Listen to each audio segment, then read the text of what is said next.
Hey, welcome again. Got another episode of Cardboard Conversations. Pat the Pauper here with MTG Gaming Bob. Bob, how you doing, bud? I'm doing a little better.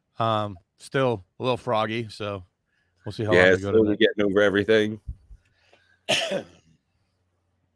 And just like you, everybody out there, make sure you've got your liquid. Make sure you're staying hydrated out there. That's the number one thing.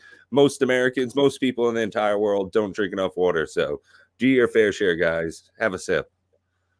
So it's kind of a slow week in Magic, actually. We were discussing some of that prior to the show, but the big news, at least for me, it seems to be the hottest topic, was the flash sale that they had on Amazon this week for collector boxes of AFR, Innistrad, Crimson Vow, and Midnight Hunt. So did you actually buy any? Yeah. I saw that pretty much soon as it started happening. I think within a couple of hours, I got a couple of text messages from people here and there, and picked myself up a box of Crimson Vow. I did a little bit of price comparison, cards contained in each set.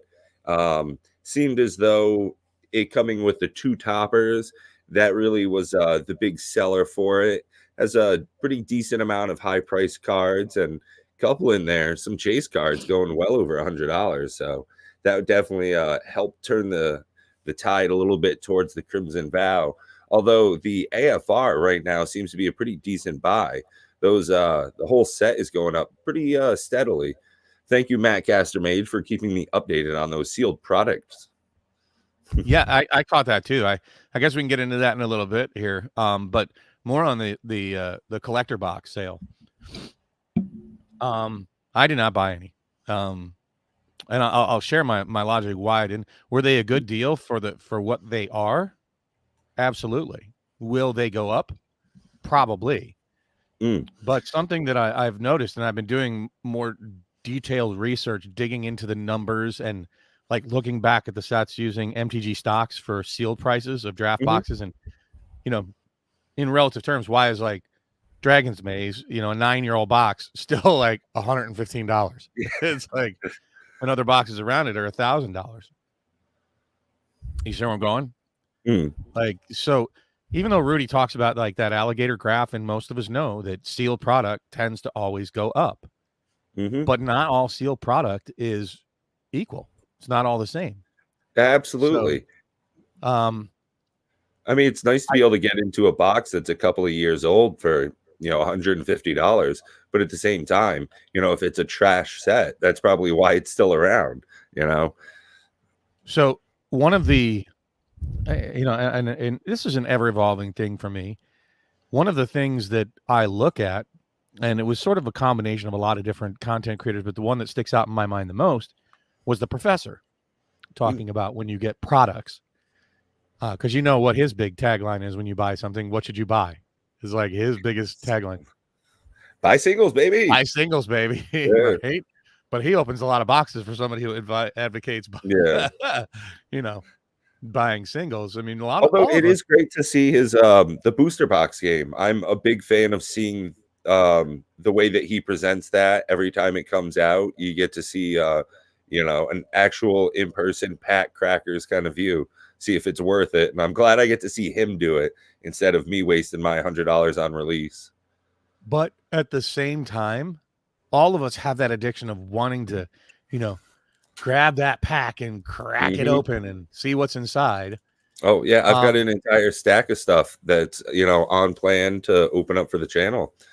So it's somewhat disingenuous to say everybody buy singles and I'll crack the boxes for you. Like, Yeah, I'm right. sorry.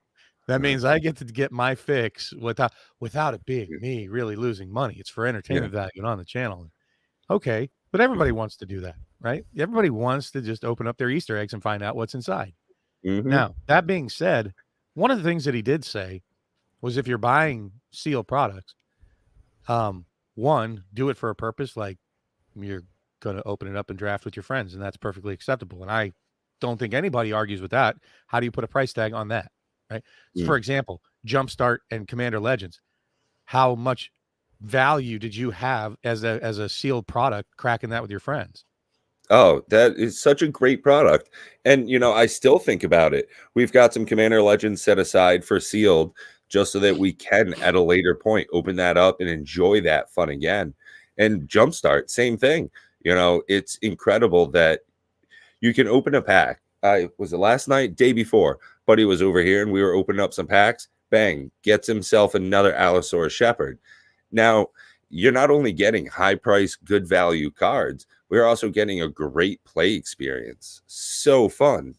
And that's sort of what I'm talking about. Like, I love Ikoria. You love Ikoria. We're both on the same page with that. Yep. But neither one of us is collecting it to do that with.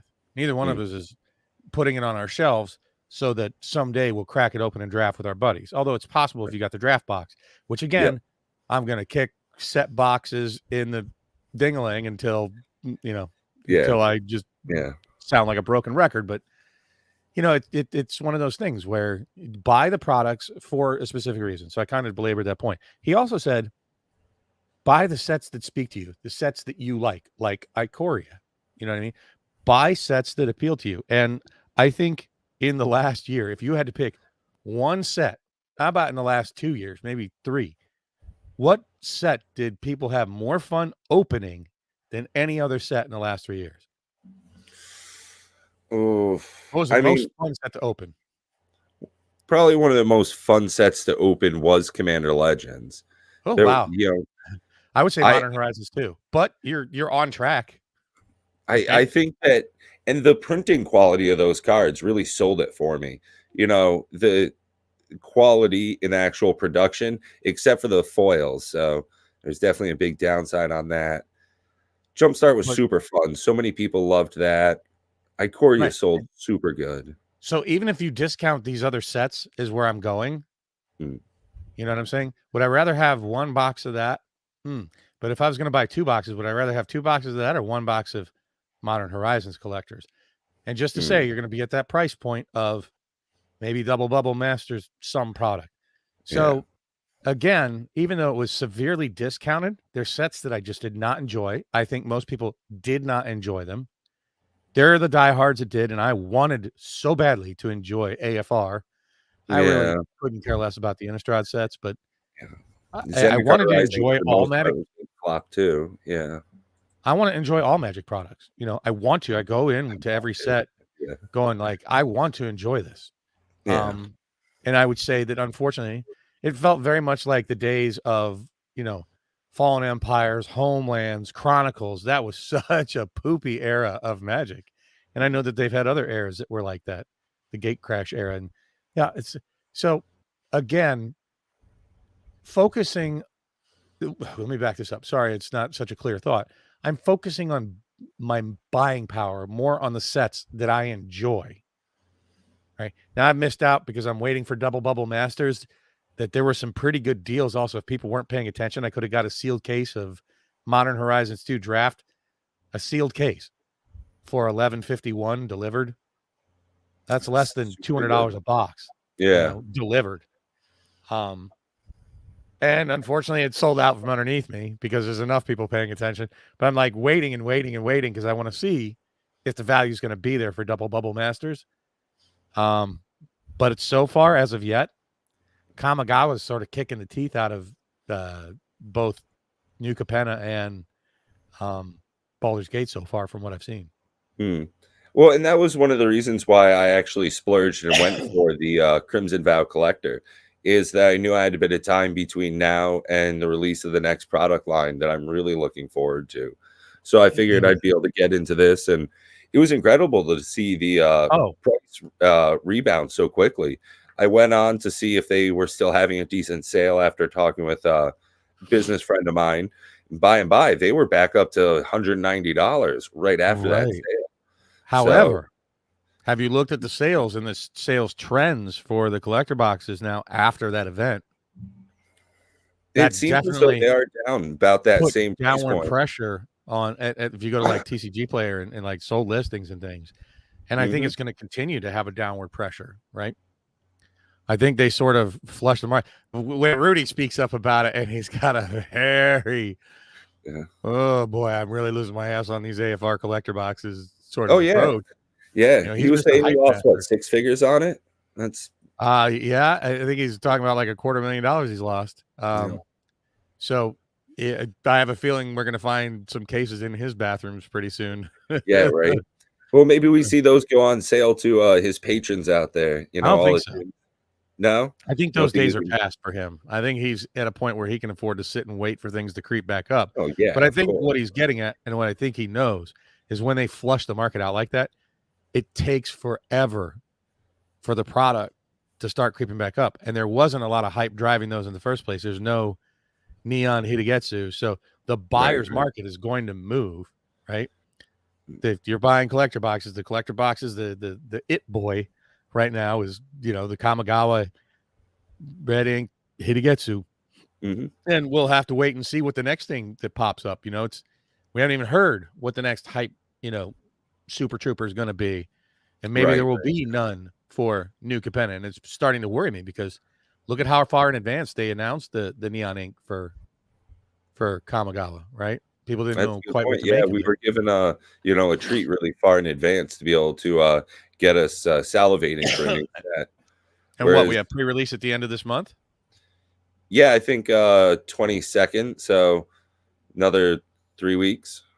Yeah, and we give or still take. don't know what the Super Chase is going to be, if any, in Right. the collector box. We don't know what the Super Chase in the set's going to be, if any. If they're going to start, fanning the flames of the hype train for New Capenna, they better get on the job. You know what I mean? Yeah, get the gasoline out. Yeah, Because it I'm seems not as feeling though, any hype out there at all. yeah, Do you I know mean anybody that's hyped? the best looking cards out of this set as far as, power, the best things is really the land cycle, which is something that they did preview pretty far out. We were given, yeah, the whole slew of the new tricycle lands. So Oh, don't I do think that to me. those They're really might be trios. They're the, yeah. trios. But yes, I hear you. I agree with you 100%. And to be quite frank, if that's it, right?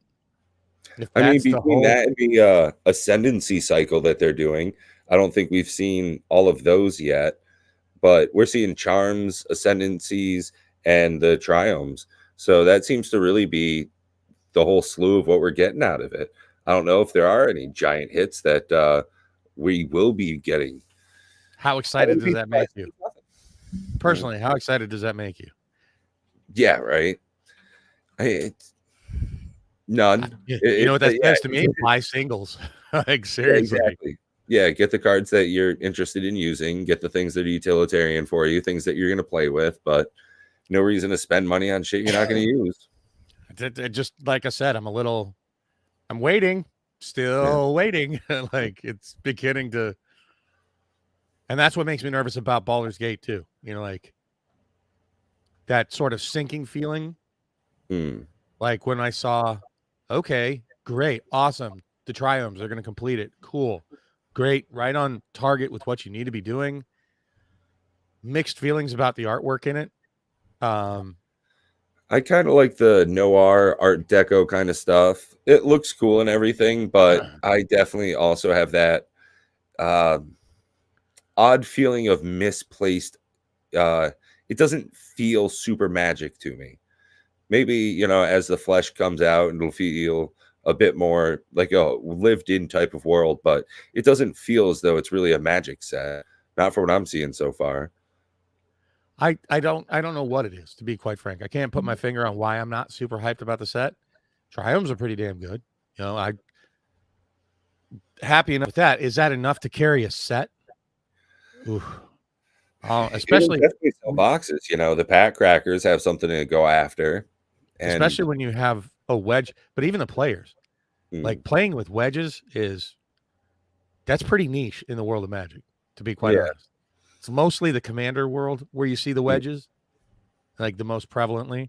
And no, even at yeah, that, you're seeing a lot of the commanders for speed's sake, getting down to those dual colored mm. decks, I guess in a way this helps out for the 4 or 5 color decks. You're getting a lot more fixing. If you're running with some of the Wooburg stuff, if you got first live or something like that going, you're definitely getting a helping hand by having more triomes, but at the same time, I don't know if that's going to be enough to really sell a set. Yeah, I'm just saying that the 3-color, it's kind of tough to pull off, like even for the Oh charms. yeah, for sure. That's the first thing I noticed with the charms. 3-color charms is like, ooh, yeah, they're only 3 mana, but 3 of each, one of each color. Yikes. Yeah, and the ones that they've previewed so far seem to be lackluster, realistically at best. I think Some are okay, but yeah, I think some are like just, the never one with played it. green and white in there seemed decent enough for taking advantage of token decks, but it seems very meh for 3 mana. CMC is kind of high on those instants. Well, and think about this. So think about this in realistic terms. When you're playing Magic, how often on a 3-color scheme do you actually have the 3 colors on turn 3? Oh yeah, that's Minus Commander, which has a little better, a little better color fixing, and you have a little more time. Like, yeah, once the big bada boom goes off in Commander, it goes off. But like the standard and modern, I don't know how much they're going to love elements of new Capenna. It just, wedges are very hard to play with, have been traditionally in Magic's history. It's great to have the triomes, but there's just nothing so far, even with the new commanders they spoiled this week, that I'm just like, yeah, not loving it. Yeah, I can't say as though that there's really any preview cards besides the triomes that are really getting me interested in the set itself. I assume that there's going to be some decent equipment cards, something that's going to be worth it, as far as playability. But it seems, as always, like we've said, waste money on opening packs or just buy singles. Yeah, this is definitely beginning very much to feel like a set. I'm just going to target the singles. Yeah. Like, so far from what I've seen, and if they haven't dropped the big bomb, if the triomes or tricycles, whatever you want to call them, are the big bomb, welcome to the show, Pause and DK. Then I don't know. It's just it's not tickling my funny bone. I'm grateful that they're making sets that are easy to pass on, and we'll talk a little later about the secret layer as well, because it's really helping me with my strategy of saving money for double bubble masters. Yeah. No, that's a good point. I mean, I just had the conversation, like I said, with one of my business buddies here, and we've got a couple $100 set aside from sales and stuff. And the sale came up on those collector boxes. And it was like, do we want to splurge, buy 3-4 of those, or do we just want to save? So when the sale comes up on getting the big hype items, that we've got that liquid available. And it just came out to be, don't spend the money on it. The box I got was for me, for my channel, doing this stuff. But realistically, unless you're going to keep it sealed for a year, 2 years, it's not really worth it. The sale items, that was. I mean, I'll probably get a single box just to shove on my shelf to have it. But I'll probably wait for like that same channel Fireball special with like a playmat and promo cards and just ancillary stuff to help the value of it, so to speak. So that's what I'll be looking for out of New Capenna so far. So hopefully this spoiler week and next week when we talk to you guys, it's going to be a little juicier than this week as far as New Capenna goes. Right, something to bring up. Yeah, I mean, we covered all the triomes and stuff pretty much soon as they came out. I think there have been a couple of commanders that seem decent, but nothing really jumping off the paper for me. Yeah, it's I'm a little worried. They gotta start hitting the hype train soon, or not feeling it. So we'll see how it goes. But bigger news, I guess, this week, or other news, with the return of the Pro Tour. Ooh. You get your bag ready? You heading out? Me? You've played against me. I'm not good enough for any Pro Tours, man. That's not my scene. And it's not really why I play Magic. And I'm not condemning anybody out there who plays Magic for that competitiveness. We had Nikachu on here who is a big time competitive player. He's very excited about the Pro Tours and PTQs coming back. He's not so big on the Pro Tour itself, but the PTQs. He just wants to play in big tournaments. Yeah. He likes high level play. He wants to, play people that are at the top of their game. And, if they can, he wants them to kick him in the short hairs. Right. Wipe the floor with me. Show me what I'm doing wrong, guys. You bring what you got, I bring what I got, kind of thing. And I get that, but it's not my thing. I would be far more hip to like a co-op version of Magic if they ever come up with it. I'd love to see that. So, sort of Pro Tours head to head is almost my antithesis in Magic. Not really my big. Yeah, it's hard to enjoy a high level of competitiveness in a card game like Magic. It's fun to play against everybody. I enjoy having, pizza delivered, we're having our beers, hanging out, enjoying, just being guys on the weekend. Whereas when you start coming in and, okay, how many points did you have in the last round? Okay, where do I place and who do I go? Okay, what's the meta for this set here? It loses a bit of the luster for me, but I understand, like you said, why other people enjoy it that much more. Yeah, I mean, like you said, and I agree. There are different strokes for different folks. Part of what I don't really enjoy about that, have you been to many tournaments? No, I've never actually been to a large tournament like that. We've done down at my store just, I think, a 16-person draft. So it was mostly just a couple of pods all smashed together and made a bit of a bracket that way.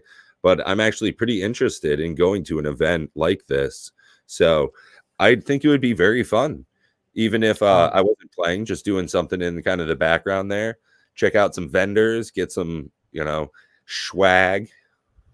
To that point, I would recommend going to some of the cons instead of the Pro Tours. From my experience being at different tours back in the day, I lived out in Vegas at the time.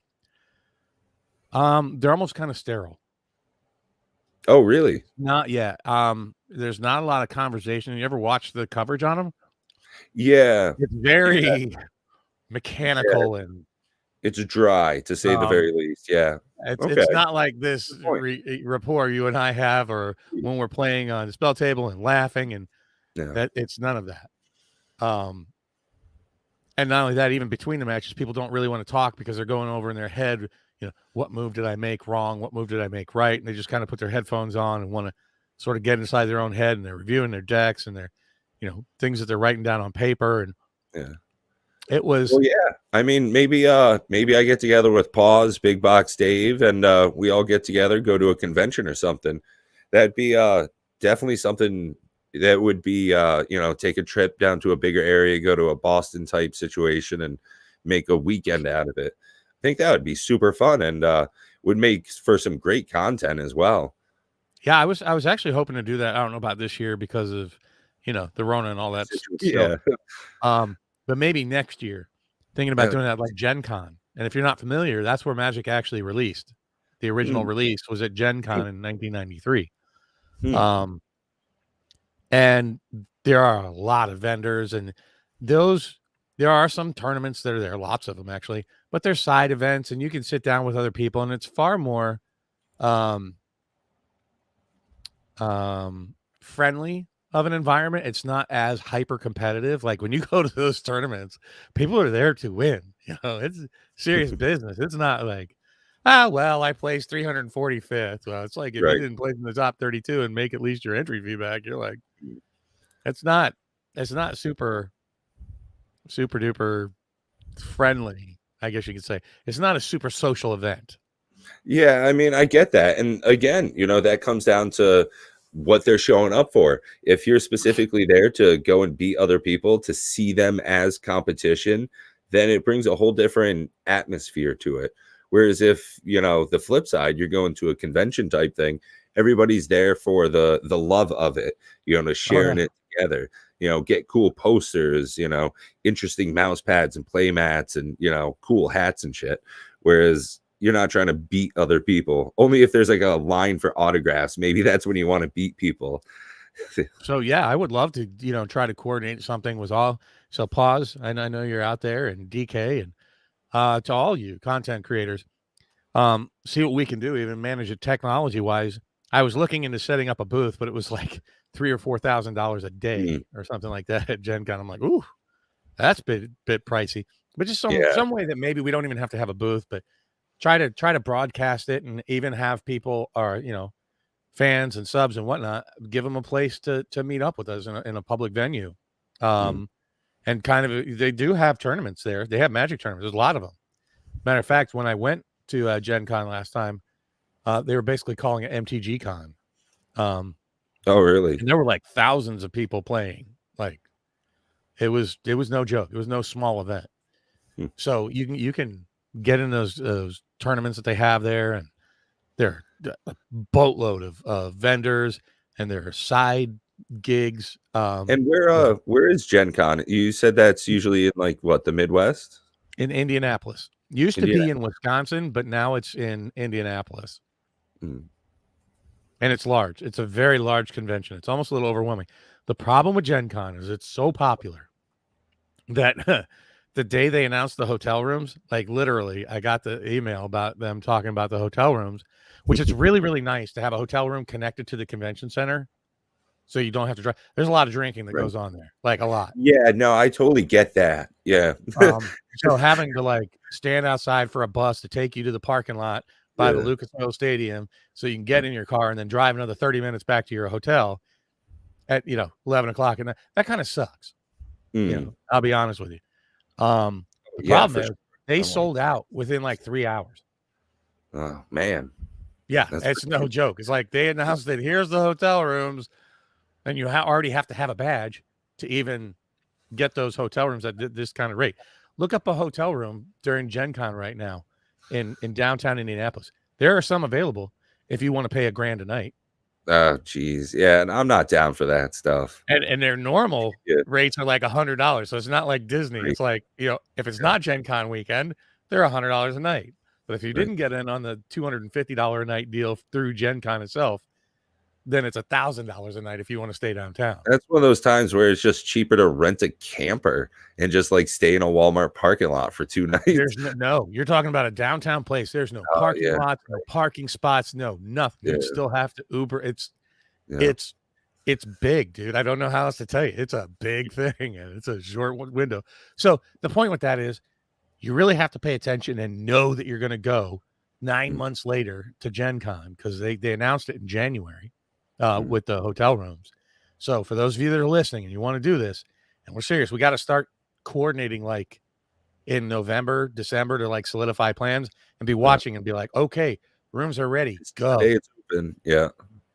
You know what I'm saying? So it's going to have to be that level of coordination. But I think it would be neat as shit to have us there and do like live broadcast, do like our live stream like this instead of here. We'll stream it. I don't know if we can figure it out on our phones, maybe with a laptop, who knows? And because the internet connection is miserable inside Gen Con. Right. Bad. Yeah. No, I'd imagine. Yeah. But do what we can to try to share that experience with the people that can't go. I think that would be very, very cool if we could pull that off. So I like the social aspect of Magic. You and I think both agree on that. Oh, absolutely. Yeah. So anyways, for those of you that are interested in Gen Con, there's some info for you. Whether you're a content creator or just, fans, that's sort of what to expect. So start looking and digging into it at least 10 months prior to the event.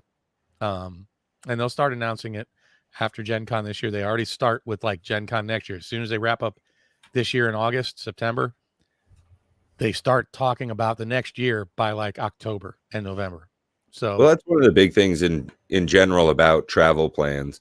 Anytime you're expecting to go somewhere big, something like that, you got to make sure you're buying all your tickets, months in advance. Oh, Disney's that way. Disney's ridiculous. So like if you want to try to get like take your kid to like a special dinner, I thought that 6 months was far enough out in advance to reserve a dinner night at one of like the 10 events. Nope.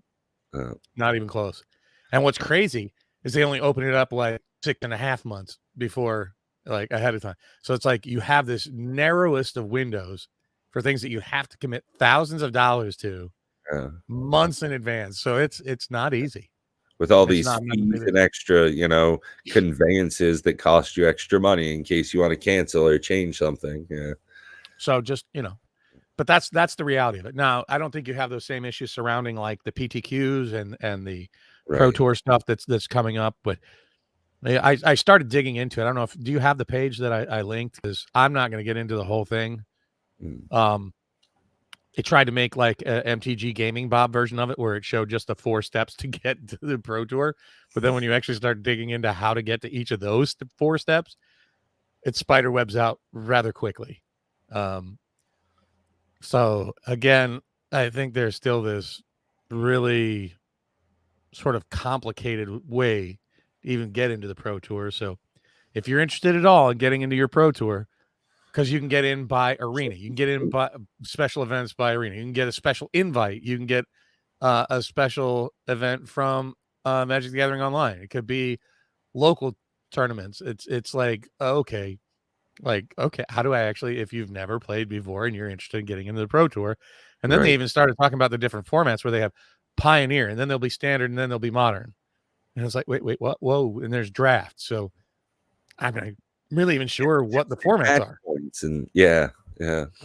So it's kind of dizzying, A little bit as it convoluted. always has been, complicated on Yeah. how you actually get into the Pro Tour.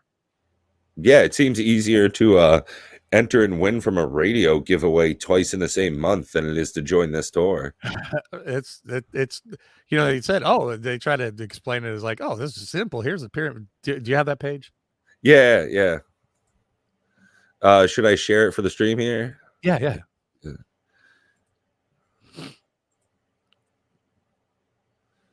Because they try to sell it like it's super simple.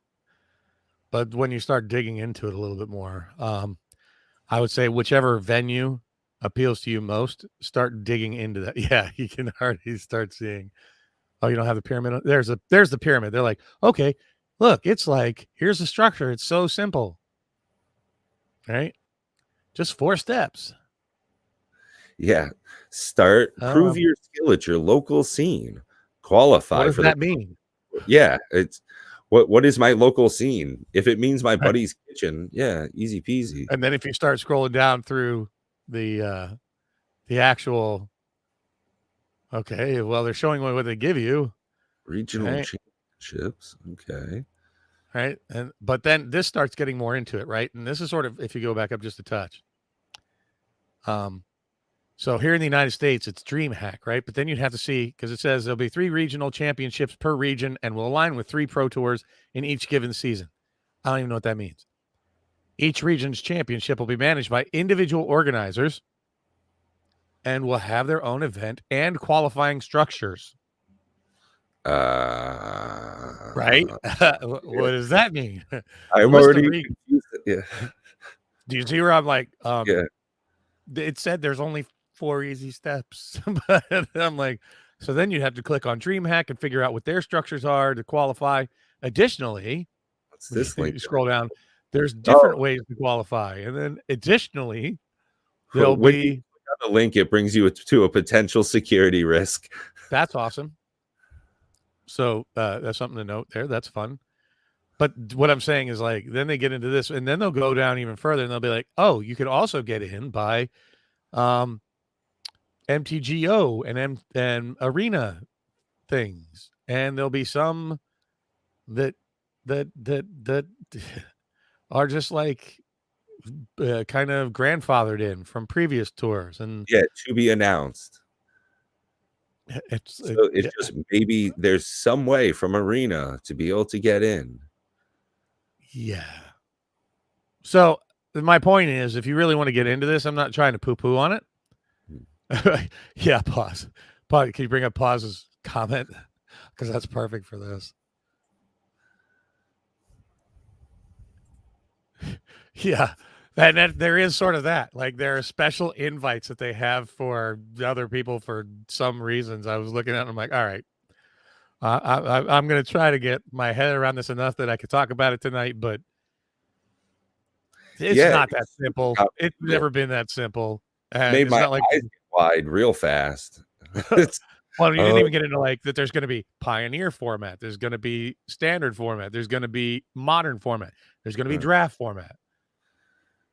Come again? yeah.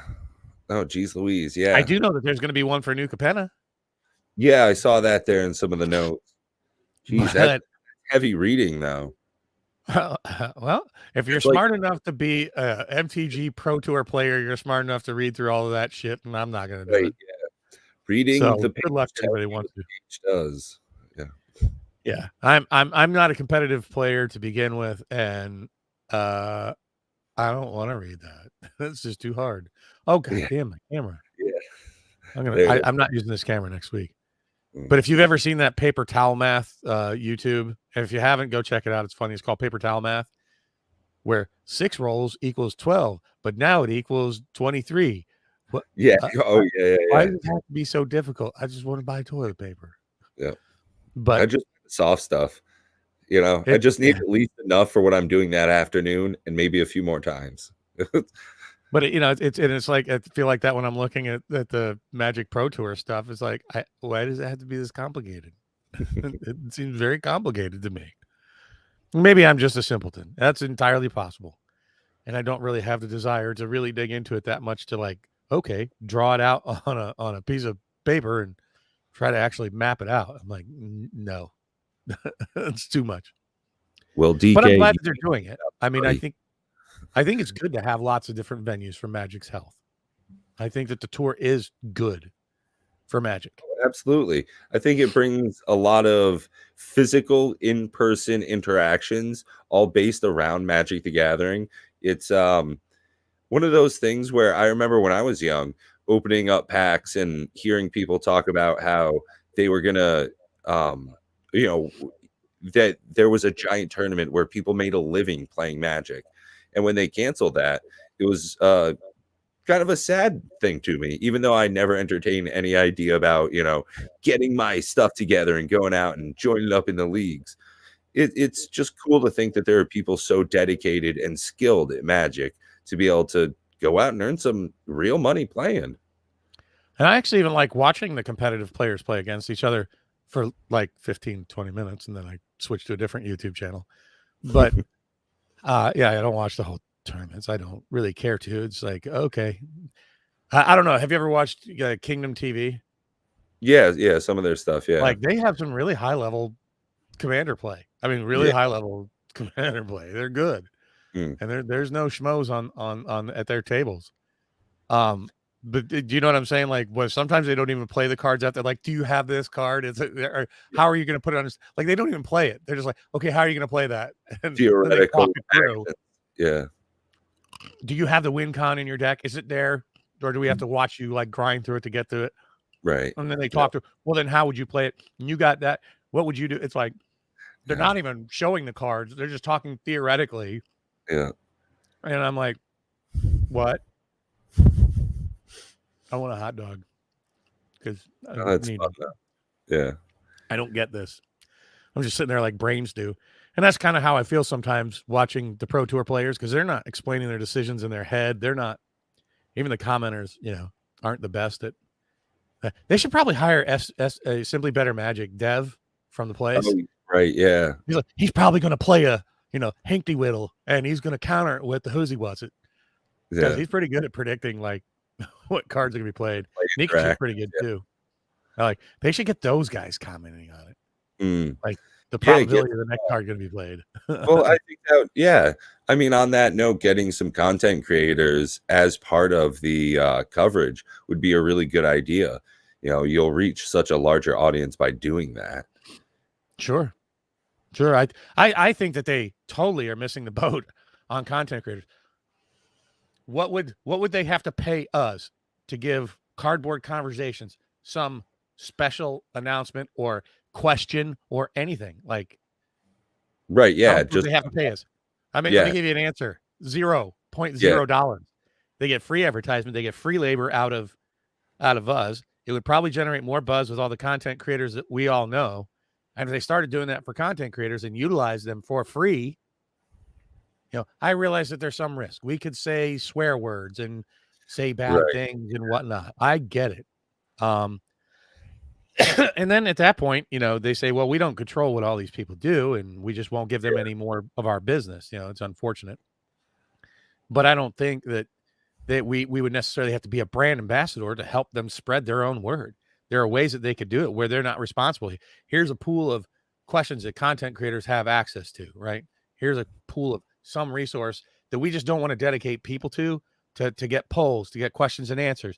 And then they just Right. watch us talk about it, right? Yeah, just free coverage, free publicity, free absolutely. stuff that they get, and they're just missing the boat. It's like, wait, people that are dedicated to it, that are in love with doing this kind of stuff, versus someone that they're just paying to be a talking head. For those of you that play video games, it's like, have you ever played World of Warcraft? Yeah. Anybody who plays World of Warcraft has add-ons. Yeah. Right? Yeah. Nobody plays it without add-ons. Nobody plays it with the vanilla interface. Sorry, you just don't. And if you do, well, you're dumb. Go get some add-ons. And that programming, that Lua programming, is free. They're not paying those people to create those things. It's free work being done for your product. Think about it. If they did that with the state. People, we'll mail out your license plates or whatever the fuck. It's like, dang, that's pretty nice. If people are doing the work for free for you. The Wizards is missing the boat on that big time, I think. That they have an army of people that they could be doing so much more with if they just had a better brand ambassador to the content creators that are out there, the free advertisement world. Big miss. That wasn't even on our bullet points, by the way, tonight, guys. But excellent topic there, Pat. Yeah. What would you do? What would you like to have them interface with you on a free level that you would do for them? Don't even care, just glad to have it. I think just one of those, what brings you to Magic? What makes you keep coming back to Magic? Just if we're all given the same question, 100, 200, 1,000, different content creators all given the same question, just to be spliced into something, just to feel like I'm part of Magic. I think that would be cool. Just, hey, what brings you back to Magic? And then it cuts to Pat's face. I love all the different interactions, beating my friends in hundreds of different ways. Then just cuts to some, Asian dude from Florida saying his bit. Just to be part of it. I think it would just be fun. Just to be asked to do it would be a great thing. Sure. I mean, there are certainly a plethora of opportunities for WotC to utilize free advertisement and free labor out there for people, doing things because it is a passion project. I work for a major company, and I can promise you, people are not passionate about our product. They're not passionate about it, doing it on their own free time, loving what my company produces. So, we don't have that opportunity to have that happen. And, WotC's a big enough company. $1 billion is no chump change in the scheme of things. So they should really be looking at that. They have a unique opportunity. There's no model to base that off of, right? This is new.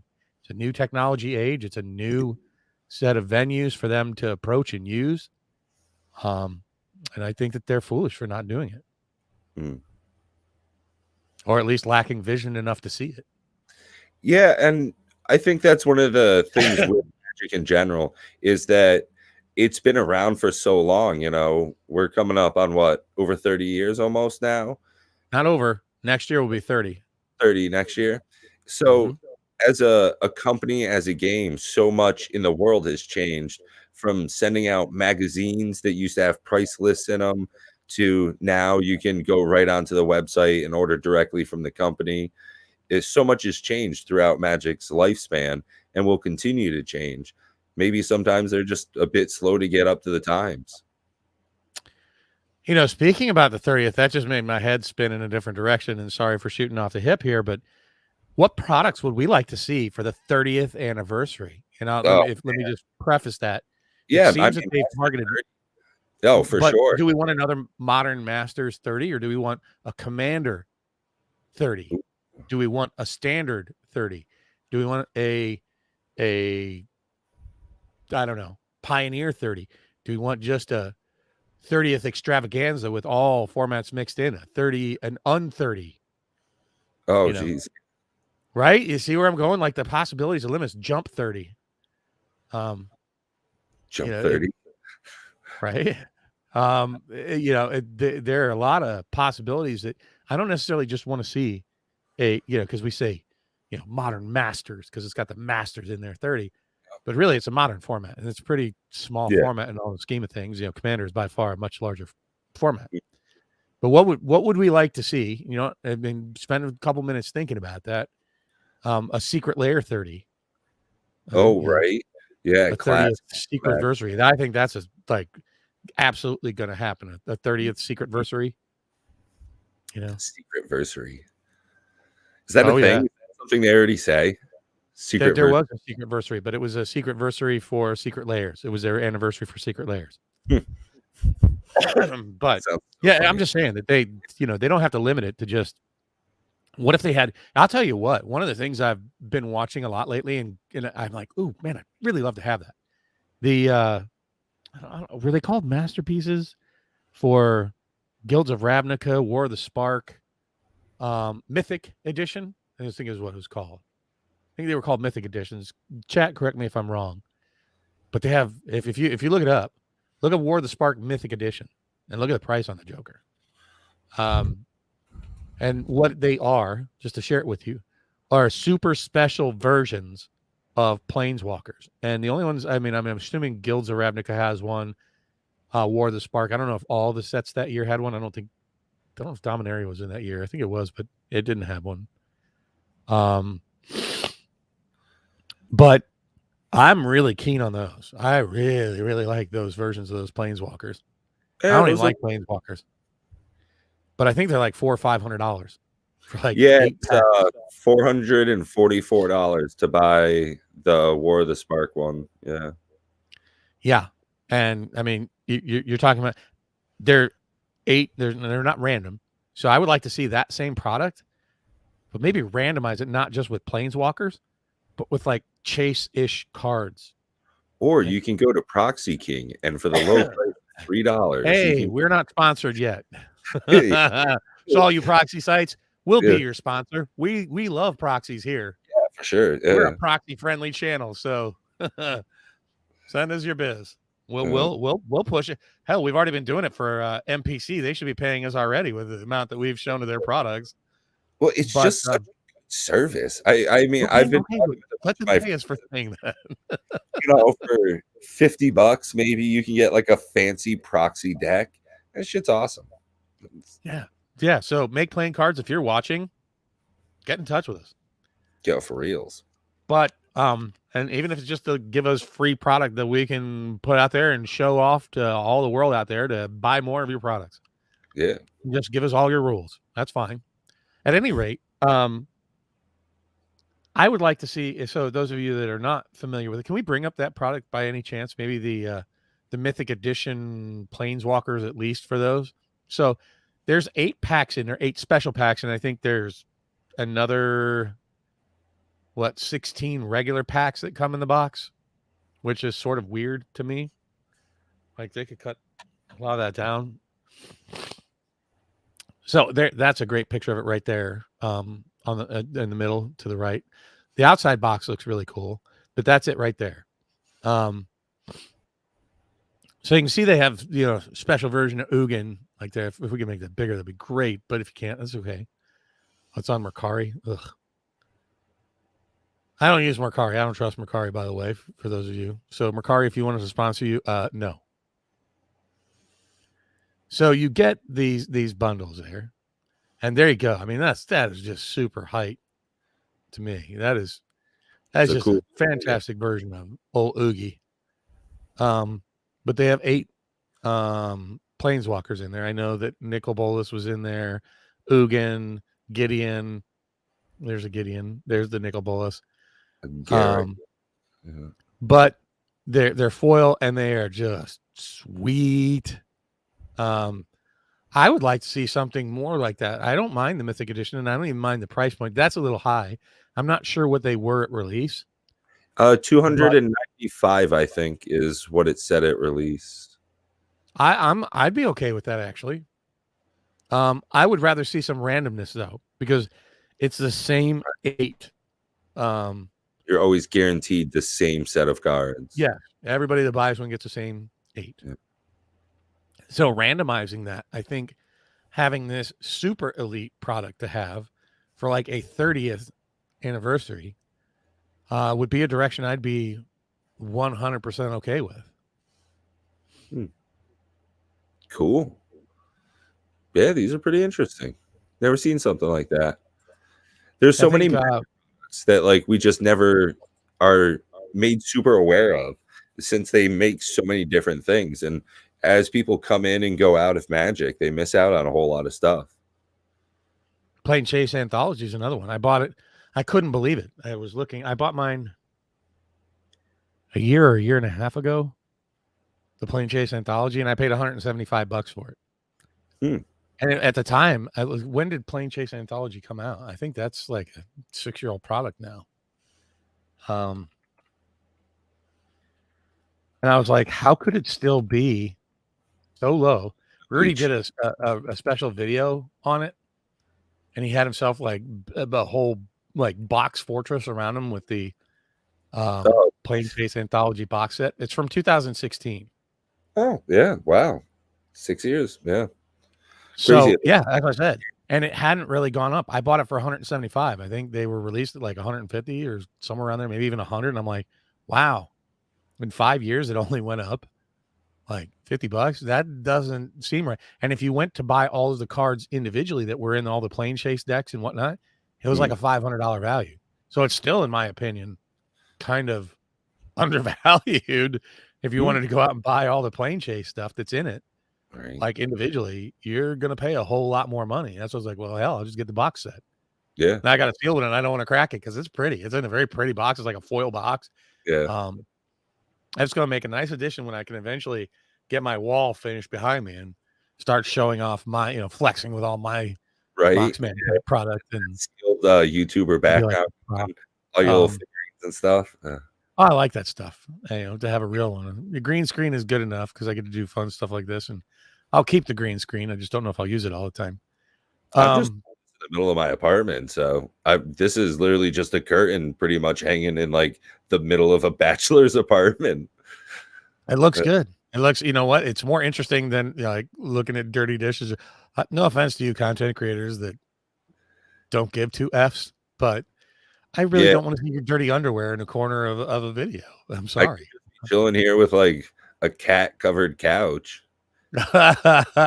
Dev, I love you, but that is one disgusting ass couch. And when you sat on the floor, I was like, oh, I want to spray Lysol on myself for watching this show at the moment. I was like, oh, God. I want to start a GoFundMe for him so we can get like, sucker upper. Yeah. I mean, he makes such excellent content. He is so spot on.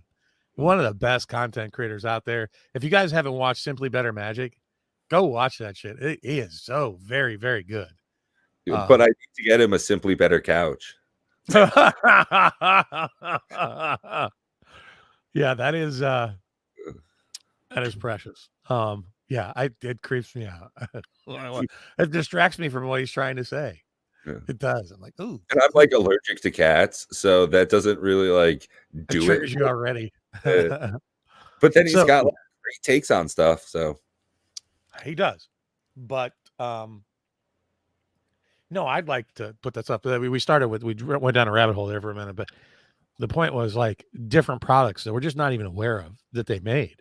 I didn't even know they had collector packs for Guilds of Ravnica. But apparently there were. Yeah. I'm pretty sure somebody said something about that, and I'm like, oh, and I looked it up and I was like, oh, I've never heard of that. But they were different. They were like promo packs or I don't know. Yeah, that's one of the things interesting coming up in, I forget what product it is, Adventures in Baldur's Gate, Adventures in Dungeons, Dragons, Gate Legends, or whatever they're calling it now. I think in the Commander decks is that they're putting like a sample collector pack. So that's some odd product. Do that with Streets of New Capenna in the Commander decks that they were going to put. What's that? Is it in Streets of New Capenna? that they're doing the collector's It's like a samples? 2-card collector sampler or something, Okay. I Yeah, believe. it's just odd that they're doing something like that. Was it maybe it wasn't Guilds of Ravnica, maybe it was Ravnica Allegiance?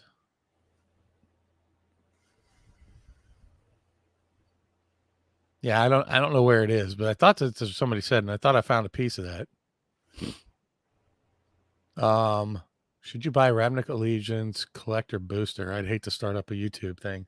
But in any case, the point is that there are lots and lots and lots of little products out there that people don't really know about. Like the Yeah, one with like Jan yeah, Yang Gu and the different like Chinese stuff that was going on. They were like some sort of not dual decks, but what they call them?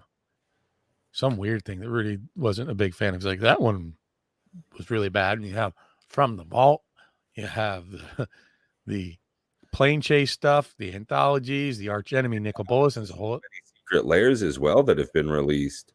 So there's so many different things that you can get into, and different ways to buy the same product too, like blister packs and the 3 draft pack bundles and stuff like that.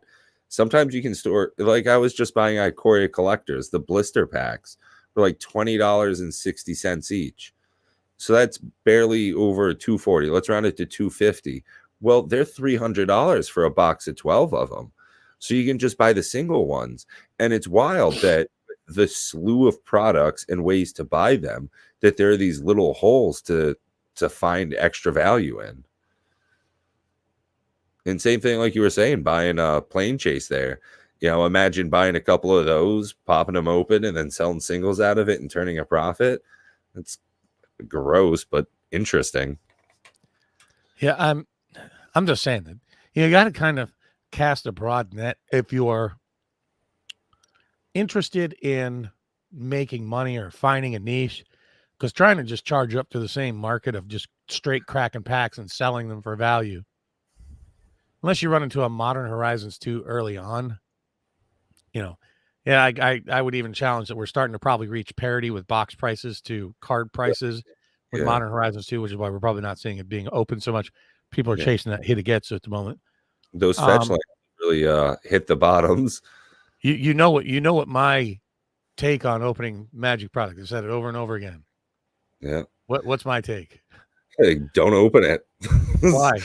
Yeah, it loses all the value instantly, which is, I don't want to say hilarious. It's definitely harrowing to watch Bad Boy over there opening up, thousands of dollars in a single box, sealed box value, $14,000. Cool. Total box value, $3,000. So it's the easiest way to lose money, hands down. And it seems across the board on almost everything. If you're lucky, you get 60% of your value back when you open a box. How about let's talk about that beta opening that just happened that was so televised. And what was the average price on those that they were getting? Something like $8,000 a pack or $9,000 a pack? That's how much money do you think they opened up? I think they got like 2, or maybe they got like 2. They got no power. Oh, there was man. 0 power 9. Did you watch that? The Heritage Auctions to crack the $250,000 beta box? No. And they said they had the Lord of the Pit was what they cracked, so it should have been like this track line was the worst track line. Yeah, maybe they did get 1 piece of power. Maybe they got the Mox Opal. I think that was like if that was the only one. And then they got like two dual lands. That's it. You're talking 32 packs times $9,000 a pack. Yeah, that's not good. That's not good. Yeah, I'm not good. One of them had the rare island. It's like, $9,000 on a pack, and you got $75. Yeah, I like that Onslaught box. I think those were like $100 a pack over on Joey's channel there. Now, I mean, power to him, and no joke. I'm not just being modest, but like friggin' power to him. Honestly, to get a whole bunch of people together so that they can share in the price tag, so that you get to open up those cards and send them out to their rightful owners at that point. Friggin' awesome to be able to have the ability to open up an entire box like that. Super jealous. But at the same time, like, you know that you're not making money back. So that's why you do that. That's why you contact 30 other people to lose money on it as well. You know, it doesn't hurt as much when everybody's losing their shirt, right? I realize that 29 of those 30 people are not content creators. No, they're just schmucks, you know, people that love It's a watching. privilege for him to watch him lose their money for them. It's like, ooh, I'd feel bad. I feel bad. Look, for my subscribers, I do not want to lose your money for you. I want Magic to be enjoyable as often as possible in every aspect, whether it's playing, product. You know, that's why I didn't mind being part of charity streams to crack packs. But look, if you get kicked in the nuts often enough, you know, you're going to stop doing a thing. It's like, okay, that's just too painful. And I want everybody to enjoy it. I think that there's a way to find a happy medium with all of this stuff to come to a good place, right? To be able to enjoy opening packs and playing and making money if you do it kind of the right way. And I'm going to say this right now. Unless you're a very wealthy person that can afford to piss $9,000 down a drain, don't open a $10,000 box. Yeah. If you're doing it to show off because you're wealthy and you don't mind that. There are people that do that, drinking, you know, super fancy bottles of champagne, paying for the VIP tickets on a cruise to cut the head of the line and get off the boat first and get back on the boat first and bring me my dessert in the middle of the night because I've done well enough in my personal life that I can afford those kind of things. And there are people out there like that. Unfortunately, I feel that most of these people that are doing this are not those people. Yeah, nah. I agree. I honestly think that the large majority of people that are making YouTube content probably aren't really well off. You know, fine enough and everything. It takes a certain amount to get into the whole system here, but I doubt that you're not seeing like multimillionaires sitting down and cracking packs because it's a fun thing to do. Except for Rudy, and probably my guess is I'm going to try to get some of them on this channel here. I can't promise, Right? But Unhinged Magi, I bet those guys are worth a pretty penny. You don't open $50,000 boxes of Magic unless it doesn't hurt you to do so. Yeah, right. Yeah. You know what I'm talking about? Dan from Unhinged Magi with open boosters. Yeah. He's the only one that opened he's the only person I think that's ever opened an Alpha Black Lotus on stream. Oh yeah, or on camera. Yeah. Yeah, you should watch that if you haven't. That is some special stuff. But and that's great. If you have that kind of money and you want to share that with other people, that's another thing. But realize, people, those people have the money to do it. Right? So getting 30 Joes that, you know, worked all month to be able to drop $200-$300 on a pack opening for you to lose, you know, $190 to $250 of their value for them. That's not a feel good. Reasons why I don't get into the whole box battle thing, where, you know, if I'm going to spend $100 to have him crack open some, you know, double masters packs or something, and somebody else does the same thing, and I lose everything because they get a better randomization of cards. Yeah, I'm not down for playing that. Don't be jealous just because I took the Jeweled Lotus. No. I'm just saying. No, but that was a different case, and Lance has a great thing going over there.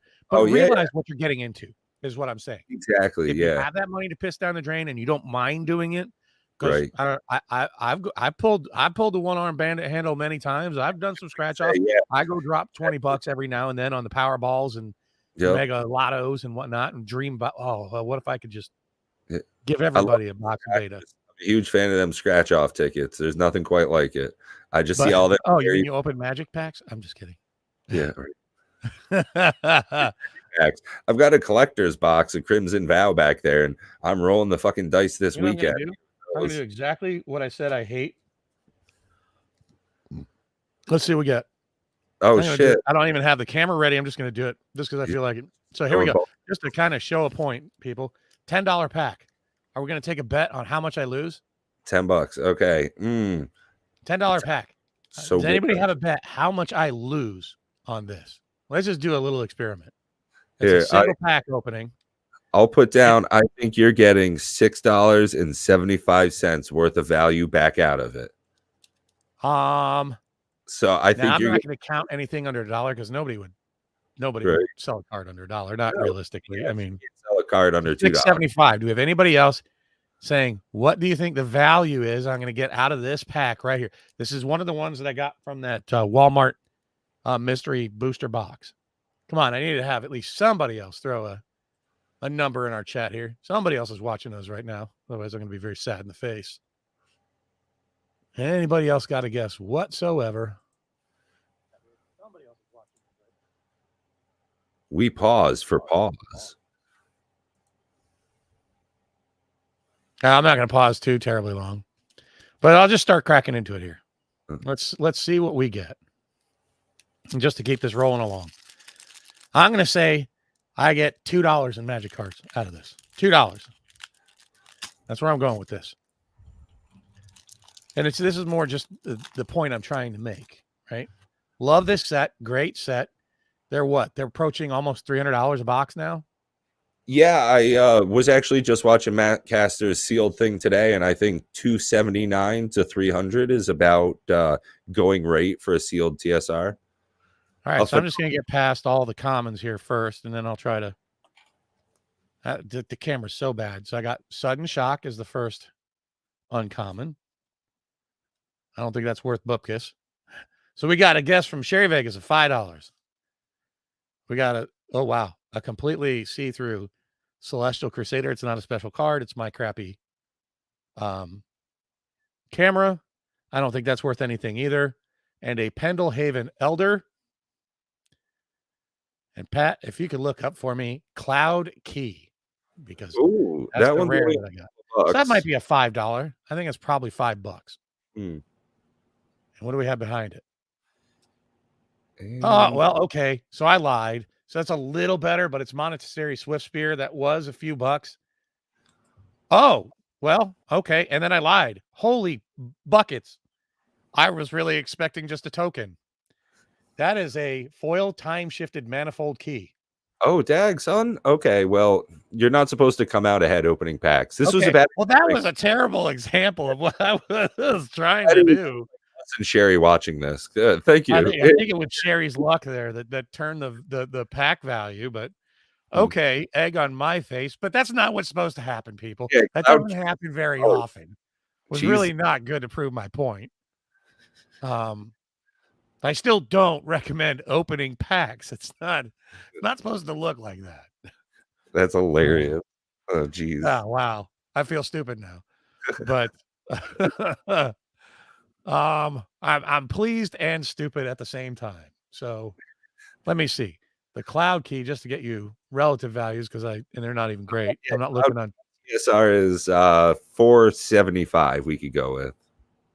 What's that? 487 it seems for Cloud Key. Because I see it as 455, but that's close enough. Like $4.50, $4 to $5 there. The Monastery Swift Spirit was like a few bucks. Yeah, it looks about $4, just maybe a hair under. For the Monastery Swift Spear?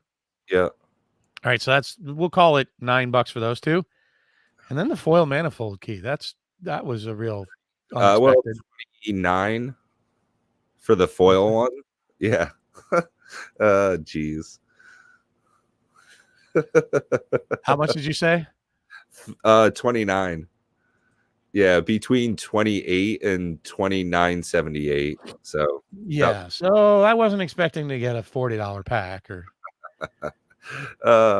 Well, this is the type of stuff you get when it's late on the Bob and Pat show. You know, I'm glad anybody that stuck around to the end for these shenanigans here. Yeah, I feel bad because it's not really how it happens on most of the packs that I crack. I can promise you, I could show you. Right. Damn it, the other packs I open for Time Spiral. It figures the one pack that I get a foil retro. Jeez, but man. That's a box hit, though. That's yeah. Understand it's like what Pat just said. You get one of those in a box, Yeah. right? I got the box hit 1 out of 36 packs. Even though it's, That means there's 35 more disappointing packs where that one came from. And those are the ones, the large majority of those boxes are the ones that we're talking about of why it's not worthwhile. The cards that he just pulled are specifically the ones that you write home about, which is, the funny thing. Like I even commented there, should have made a short out of that one. Yeah, because packs like that, especially you even said while you're doing it, I just thought it was going to be another token. Because shit, who wasn't expecting another token? right? It's just like, well, okay, or just some foil common out of the set that's worth 15 cents. Instead, I get the box hit, and I got Yeah. 2 good hits on top of it. Like, Yep. how many time spiral packs have you opened and haven't got more than $2 in value out of it? Yeah. And it's because, and the only reason you got the $2 is because you hit some uncommon, like Eternal Witness or something. Yep. So, anyways, not a great pack to prove my point, but A great pack. it was a good pack. What can I say? And it does happen. So, and that's why people do crack them, but I don't recommend it because for every one of those that I do, like Pat said, there's going to be 35 disappointments. Yeah, tune into maybe not 35. Let's say, I mean, let's be realistic. Out of 36 packs in a box, you don't have 35 disappointments, but you probably have at least 25. Yeah, it's more than half. Probably only 10 packs in an entire box. You're like, yeah. Right. You have about a majority. Yep. The majority are like, meh, I got $1 out of a $5 pack, and you're somehow not disappointed with that. But then you got the other 10 or 12 packs that you're like, ooh, that was a punch in the face. Yeah, I love getting kicked in the teeth. You know what I'm saying? Like, seriously, even Rudy does it. A whole column of cards out of a 3-column box, and nothing. Like, ooh, yeah, this is the worst box opening ever. Oh, and then it pulls it out with a $100 card at the end. Well, if you're pulling those packs out of a box at your local LGS or off the shelf at a Wally World, it's like, good luck. Well, that's exactly it. And it's not like the bottommost pack on the left is always the best one. So there's no way to correlate good pulls in packs from placement in boxes. And that time frame is very short in Magic, where you open packs and you make money, right? Right. It gets exceedingly rare as time moves on and those boxes move up in value that you pull out of value. And Rudy said it, that the longer the time frame goes, the less relational the correlation of the price of the cards inside the boxes to the price of the box. And it should be that way. Think about this, people. There are more cards that eventually than there are sealed cards out of beta right now. And every set that's old, right? And for every set that they make now, you're going to continue to have the same. There'll be less and less sealed packs. So there'll be way more, loose cards than there will be sealed cards.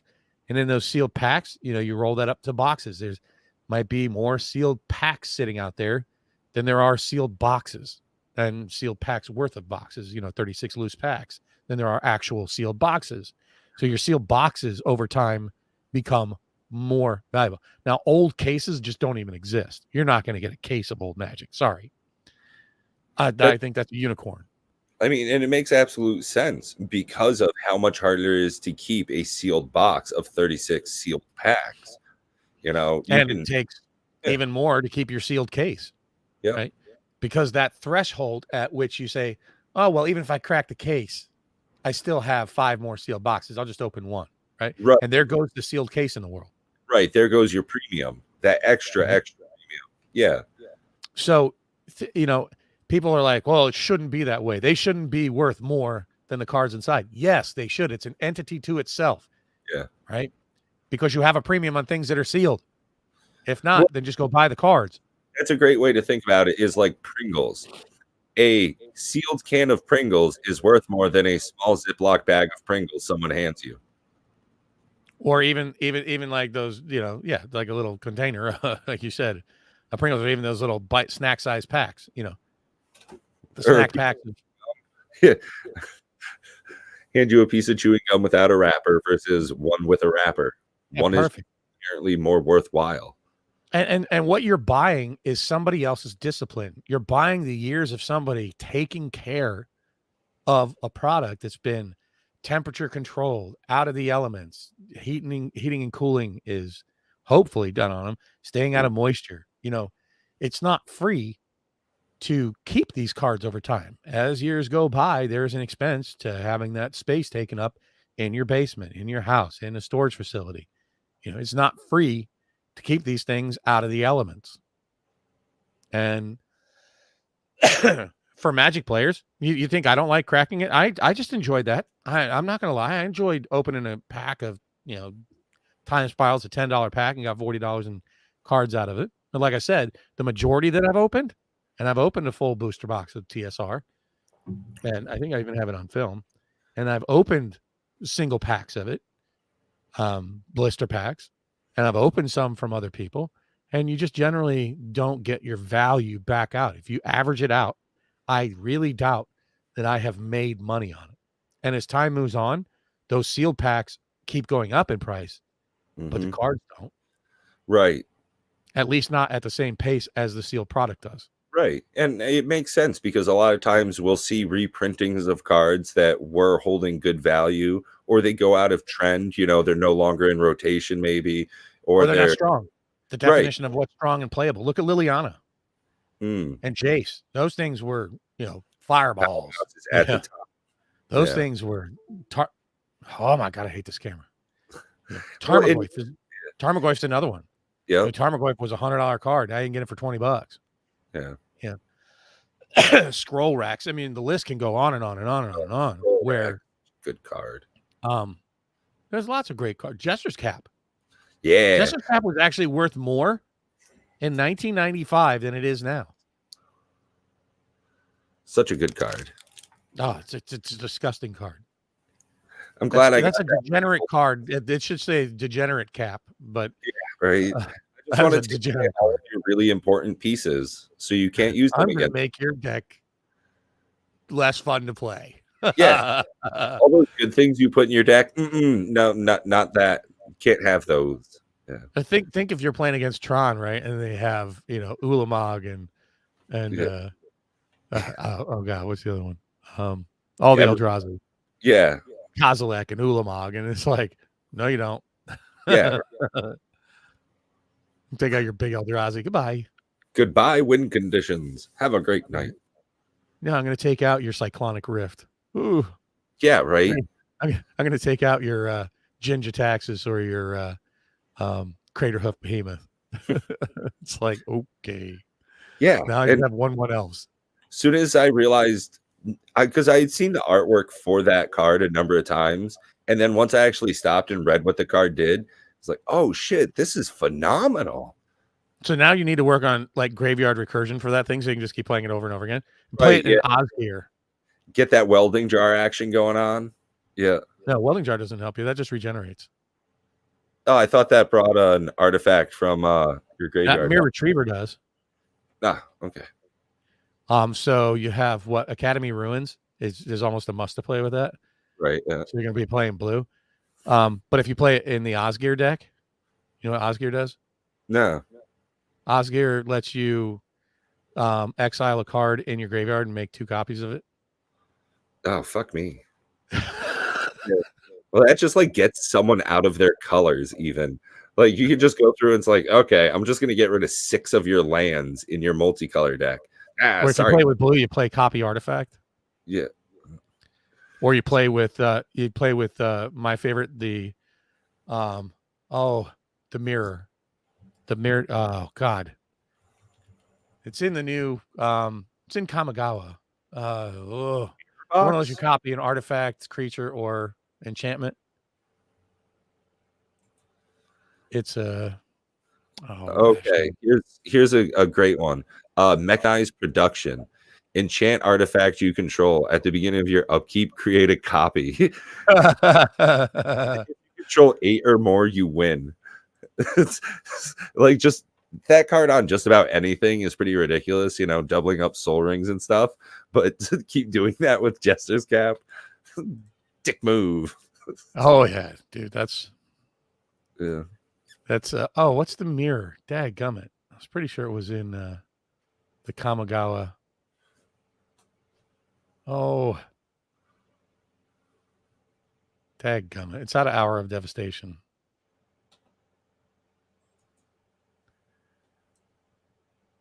So I'm just saying, any different way that you can get to copy that thing, like 1 is bad enough, 2 is just soul crushing. 3 of them, you do it to all 3 of your opponents. It's like, okay. Yeah, you just recur that joker out of your graveyard over and over again. You play it with that angel, with the Amaria Shepherd. Oh, yep. Whenever you play a land, just keep you get to pull a permanent out of the graveyard. If you play a plains, it goes to the battlefield. Right? And it's not tapped, so it comes in like, okay, I play a plains, Jester's Cap. And then I plains, tap that plains. Yeah, then I tap that plains to be able to activate Jester's Cap. Just a disgusting, degenerate card, I'm gross. It's nice to meet you. That Jester, I don't know why more people don't play with it, because people love degenerate cards. Yeah. But yeah, that's a great. But it was. I remember back in the day, it was a $20-$25 card. That was a very expensive card out of Ice Age when it first came out. Right? Moxman talks about how he traded, like, I think 4 dual lands for 4 Jester's Caps. Jesus. I think that's what he did. He talked about it. Yeah. But that was back in the day when dual lands were $5 and Jester's Cap was 25. So, it was different. And the point that we were trying to get at after we went down that Jester's Cap rabbit hole, because I love the fact you're tickled with it, that, values of cards change over time. Sometimes they go way up. Sometimes they go way down. And you know what? I actually would say that Jester's Cap is probably far more useful nowadays than it was when it was first made. Yeah. Commander wasn't a big thing. Yeah, I mean, Commander being a singleton format, there's a lot of great cards you're able to play, in a 100-card deck. But at the same time, those key pieces are so much easier to pull out when you've got the ability to search through their deck. And there's way more artifact recursion, copying, and everything nowadays. So I think the efficiency of it is far greater than it used to be. Because back in the day, think about it. You're playing formats where they got 4 of in their deck, right? And you only get to take out 3. Yeah. And it's usually go out, take out like 3 of their Shivan Dragons or 3 of their Sengir Vampires or, 3 of their Hecatombs, or it was, that kind of stuff. And then you pair that up with the Jester's Mask, which is a reserve list card. And it's like, oh, this is just garbage. I hate this deck. Laughing at all those Jesters. No. And they play those with and back in the day, it was kind of expensive to get the Urza's lands, like a little bit. But they have so many printings of the Urza's, Urza's Factory, Urza's Power Plant, Urza's Tower. And now you can play with like fully blinged versions, which are awesome, from Double Masters. The Panorama, that's just amazing. Yeah. But you play it with those. It's not hard to get those things online at all nowadays. Yeah, super quick. Recur it, get them online fast, and boy, you can really gimp somebody's deck fast. Yeah. So, at any rate, the point is that things, go up, things will go down depending on the time frame. Something that's super hot and hype today, the Meat Hook Massacres of today, or yesterday's Jester's Caps. Yeah. So, the sealed product, though, always has the same allure that it has from the day that you produce it, and that is, I want to open it. I'm curious to see what cards are in it. Realize that that's what you're paying for, satisfying a curiosity when you open a sealed product of any kind.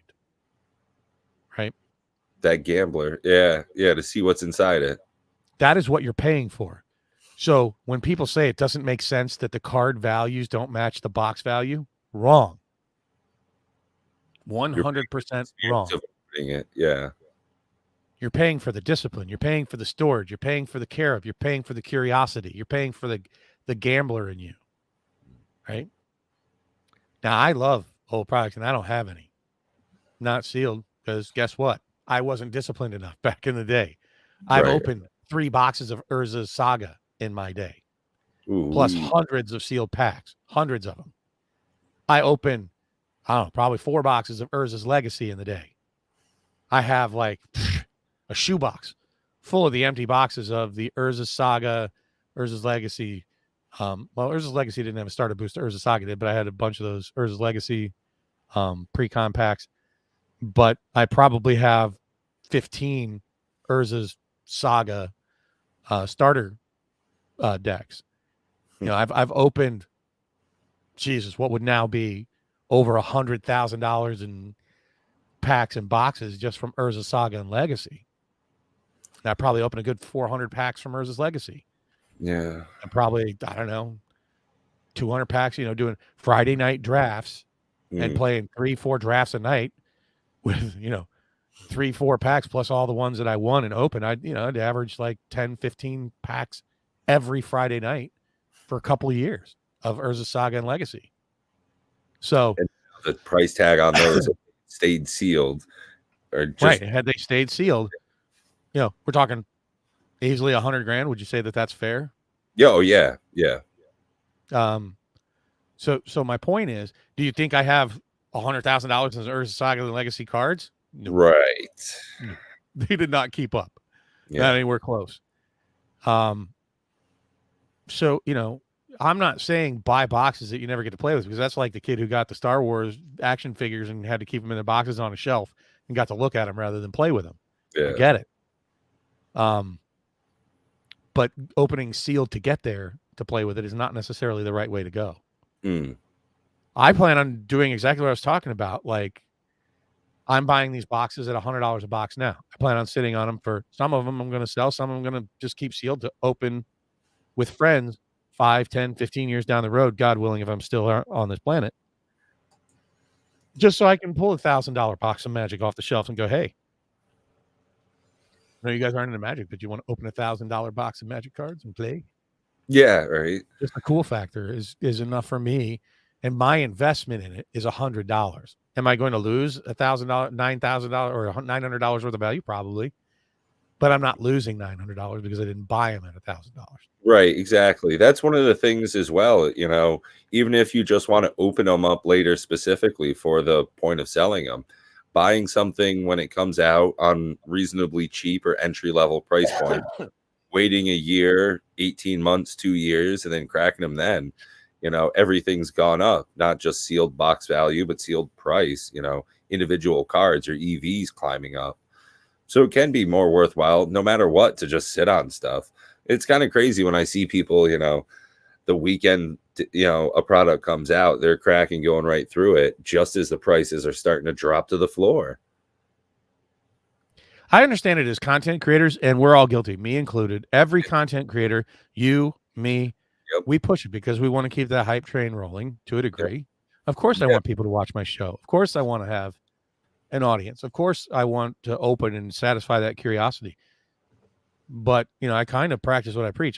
You see me open very little product on my channel. I don't open a lot. I don't open a lot personally. Like most of what I open is on my channel.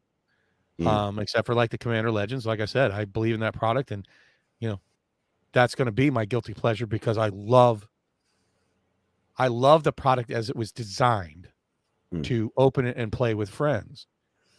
So, you know, boy, we keep beating that same drum. Yeah. But you know, it still holds true even nowadays. I'm not buying into the hype. I have pre-bought 0 new Capenna. 0, none. Yeah, I think I've got pre-orders. I am going to my LGS about trying to get into opening some stuff for them down there, but I think that'll be about it.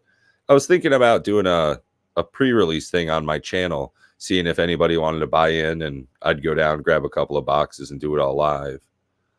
Well, what I would love us to do, and somebody had mentioned it before, and maybe Pause to be up for it, maybe Twiddler, I don't know, get on Spell Table, get a pre-release kit, and just play, you know, a sealed pre-release kit tournament or game on Spell Table for people. I don't know, maybe even put something on the line, a couple packs of Time Spiral, you know, whatever. Yeah. Or each of us annies up a pack of something. Yeah.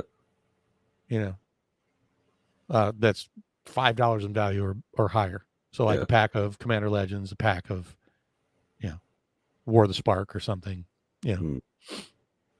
I think that could be kind of fun. So you ending up one pack of something that's $5 in value, and I think that'd be cool. I'd certainly be down for it. I'll winner takes all those packs. We all send them to the winner. Yeah. And then maybe that content creator could open them up and give them out to his stuff. Yeah. Yeah. I think that could be cool. I would love to do stuff like that. I think that's a healthy way to open product, enjoy it as it was intended, and even the viewers get something out of it. So again, just the endless cracking, I see it all over the place, and all I see is, just money getting a picture like a vacuum cleaner. Yeah. Just getting sucked up out of people that really can't afford it as well as they should be able to. So, buy products that you like for whatever you plan on doing with them. I know that sounds dumb, but I would say get out of the pre-order business, right? As content creators, it makes sense. Yeah. There's no reason a rational Magic player out there has to pre-order something. There are very few Time Spiral or Masters that come out and immediately go up. Even Modern Horizons 2 went down to a low point. Yep. Right. That's the window. That's when it starts to get a lot smarter. You can really evaluate a product. Yeah, you get to say, "Oh, you know what? I didn't get AFR'd. I got Modern Horizon." Yeah. TSR is one of those terrible products that they did for FOMO, and so how do you avoid getting TSR'd? Right. Pay attention to what people like Rudy are saying. Rudy has a lot of great distribution information if you watch him. So yeah, you have to put in your due diligence. Find out if a set is going to be. We often have the word beforehand. This is a limited print run. Right? We knew TSR was going to be a very limited print run. Like before it came out. If you're going to pre-order something, and it had a neat hook. We had never seen anything like that. Right. Yeah. So we knew all of that information prior to it coming out. I would say be very, very selective on the products that you're pre-ordering nowadays. Don't just jump on the hype train and FOMO out. Be wise with it. Shop smart, so to speak, with hey, limited print run. That should make your ears perk up. Okay, I should pay attention to this. Now let me look and see, is it something that looks appealing, or is it just more of the same? Right. And I guess, they did have chase cards, those foil retro frames. I guess those are realistically their chase cards. Sure. One per box, sometimes none, sometimes up to 2. But, that's way better than pulling a fetch land out of Modern Horizons. So, I mean, I guess that's what I'm saying is, when a couple of years ago, when I first started getting back into Magic again, after my other last, for the 5th time, it was sort of new to see all this pre-hype train with people pre-buying so much product, right? That was not a thing. Like, I know that you're relatively new, right, Pat? I mean, this is your first go round on the merry-go-round? Yeah. Okay. And I won't be surprised if you hop off at some point and then hop back on and then hop back off and hop back on. It's the way things go. Very few people are, straight through have been into Magic since 1993. There's very, very few people out there. Yeah, no, I played in high school for like 2 years. Once I think turned like 16 or so, probably got out of Magic and got back in when TSR came out. So big break in the middle. Common story. It's kind of newer, this whole financial aspect of it. People say, "Oh no, cards have always been relatively expensive." Look at the price graphs of the history of Magic. You'll see in like 2020 this massive spike in both old cards and sealed and reserve list and all that stuff. There is something definitely different that happened in 2020. And I think that caused a lot of the behaviors that we see now with the pre-orders and buying into the hype. And I'm grateful, to be quite honest, that we did have that smack in the face of AFR. Yeah. Because I think that's truly what put, like a screeching halt on the brakes for people getting into that. Right. Well, and then also same thing for the newer Innistrad sets as well. When those came out and did so poorly, it's kind of almost a good thing because of how much it really made It brought us people, back down to earth. yeah, you know, it was a real reality check. Yeah. And you know what? You can do all of this healthy. You can have your cake and eat it too. You just can't eat all of it in one bite. Yeah, Right. yeah. And I think that, you know, setting realistic expectations, and I'm going to quote Rudy here. I don't know how much, do you watch Rudy a lot? I do. Yeah, for sure. Okay. What does he expect? Here's a quiz for anybody. Maybe you want to let the audience answer this first, or I don't know if you know the answer, but maybe you do. There's What one does he expect his rate of return on sealed magic product per year? Oh, right. What is Yeah. the expected percentage rate of return? Yeah. Regular index. He's probably aiming for that, you know, 7 to 8%. That's pretty standard. 5 to 10. You He know, says so it all the time. yeah. He said it in many, many videos that he expects 7 to 8%, which if you think about it, that's a pretty, if you can do that consistently, that's, do you get 7 or 8% on your bank account or even CDs or money markets or anything? You'd actually have to buy, you know, like an index fund or something like that. Right. To get, you know, your 10, 15%, which can also go down by 7 or 8% in a year. Yeah. Magic doesn't tend to go down. It is right now because we had a massive spike, but it's very uncommon for it to go down in price. It feels more like market stabilization than it is. This is just a correction and adjustment period, and realize that people like Rudy was talking about, you know, we all got crazy, including him. But look at the short span. When you think of it as a 30-year period and you average it out, this is like one of those massive, like if you're looking at one of those little lines of like a seismometer, it's like, oh, there's the earthquake. You know, but it takes a little bit for that graph to sort of, you know, peter out and get back to its normal stable trajectory. And you know, that realize that we're in that time frame right now, right? We're after the bang, we're the aftershock, and we're going to see some gyrations. Plus, they're doing new things. Don't kid yourself.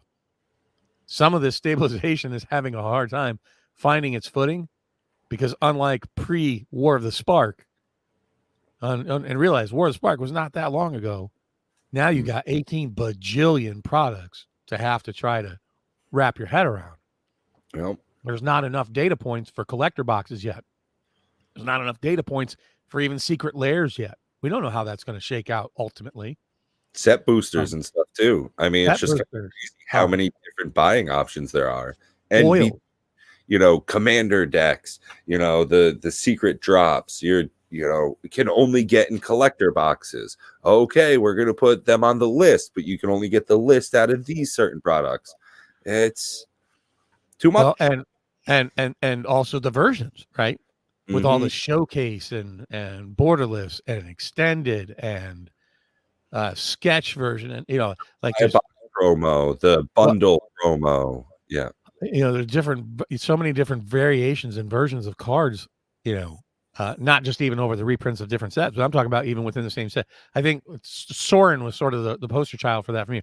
I think there's 6 or 7 different versions of Sorin the Mirthless in Innistrad. Yeah. Or maybe more if you count like the foil versions, because there's some that are foil, non-foil. Yeah. It's a ridiculous number. I want to say 6. Yeah. And then if you do foil version, it's probably 12. It's ridiculous. It is absolutely ridiculous. So which of those are really going to be the ones in the future that hold the most value, right? Right. Yeah. So again, you didn't have these things to contend with pre-2018,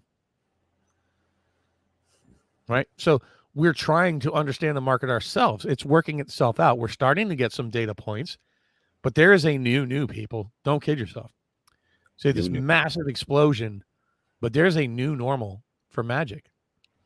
And unfortunately, I think, even though we have some people arguing with it, the set collection piece is a casualty. Oh, yeah. Yeah. That to me is a little sad. But, you know, something's got to give in order to have this a la carte, highly customized, get exactly what you want experience out of Magic. I think it comes at the expense of collecting complete sets for the average person. Too many. Because even when people say they're collecting it, like I'll just call them out because I think he said it here on the channel too, on our interview.